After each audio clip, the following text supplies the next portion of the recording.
And we talked about this in the past. I mean, there's nothing wrong with treasuries or money market. I mean, for cash management purposes, it's great, and then the rates are extremely high, and we've had a lot of clients take advantage of that.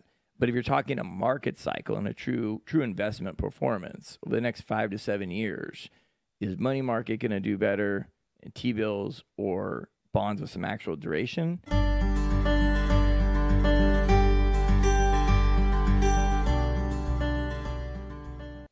Awesome. Fixed income. Yep, there's another one. I guess we could have piggybacked that a little bit off of Fed rate and inflation and all that too. But so I guess I'll be the first one to eat a little bit of crow here. And one of my predictions. You're talking about you were right. I know, 0.1%, right? 1 basis point. Yeah, 0.01. It just fixed income's been a really tough place for the last 2 years, 3 years coming on, right? Talked about that a number of times over the last, 2, 3, 4 roundtables. And when interest rates went straight up, our fixed income prices came straight down, right? And so we had really poor performance in the fixed income area. And one of the thoughts that I had as rates have kind of peaked, again, none of us thought we were going to see 6 rate cuts, even though that's what was forecasted, but we thought maybe 1 or 2.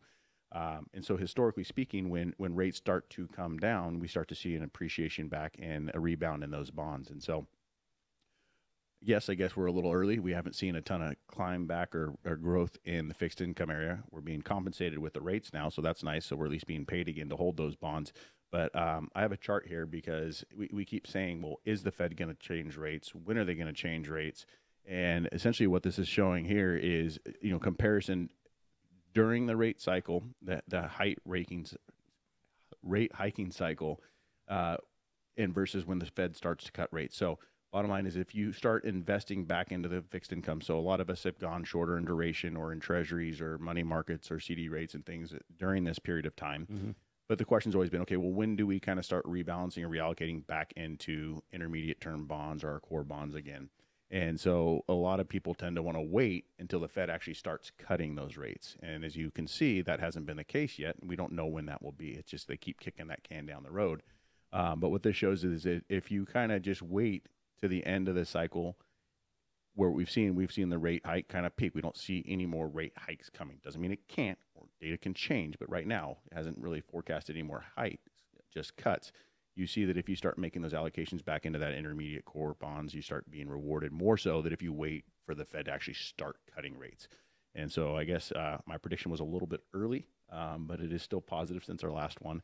But it's still a space that I'm cautiously optimistic that we'll start seeing some positive principal growth too in the fixed income area over the next couple of years. One of those things too is the amount of bonds that we see trading at a discount. And so I have a chart here, and if for clients or people that aren't aware, so par value for a bond is $100, right? So when demand's high, they'll drive the price for that bond up, and so it trades over par value, 101, 102, 105, depending on the bond duration and credit quality. But par is 100. So if you bought a bond and held it to maturity, it's worth $100. In between is kind of either way. That's right? What's important. So if you bought it for 105 and hold it to maturity, you're getting 100. So you lost 5% in the meantime. But so historically speaking, the average bond price is around $101, and that's just what it's been on the active market when it's trading. As I said, par is 100, and this chart on the left shows that roughly as of the end of March, the average bond price round is $91, so trading at a discount. So again, if you buy a bond, whatever price you pay for when it comes to maturity, it's worth that 100.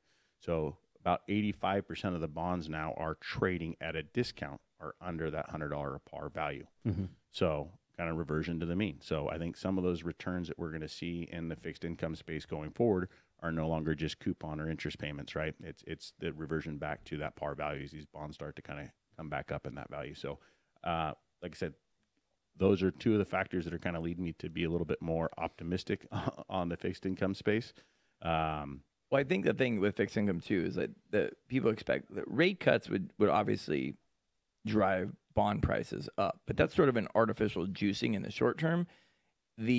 Like Kyle's explaining here, a $91 par value price bond, a $91 price bond that comes due at 100 naturally has to accrete back to 100. Okay. If rates stay exactly the same and nothing changes in the bond and nothing changes in the market, it will come due for $100. So right away, you're getting that 9% back plus the coupon payment. So even if rates don't go down, which we talked about earlier, that, hey, we don't see at this point any reason for rates to get cut, bonds should be set up for, again, would you rather buy an asset that's worth $100 in the future at 91 or 105? I mean, obviously 91 is a better number. So if you have bonds that are under par value right now, they're going to accrete up to that value over time. Yeah, and some of that you may be just giving up cash flow too, because you just the reason, part of the reason that those are pricing down is because the coupons are small.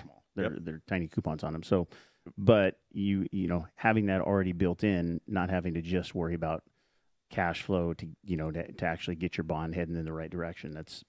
I think that will be big, and I think with interest rates where they are now, and whether it's the Fed or the Treasury issuing new bonds at higher coupons, or corporates or munis at higher coupons, that's just easier to deal with from a cash flow standpoint also. I mean, it was hard to buy, an 8-year bond that had a 40 basis point coupon on it, a few years ago. It's just like, what are we doing even buying these things at all? You get no cash flow off of them. So, the cash flow is going to be better.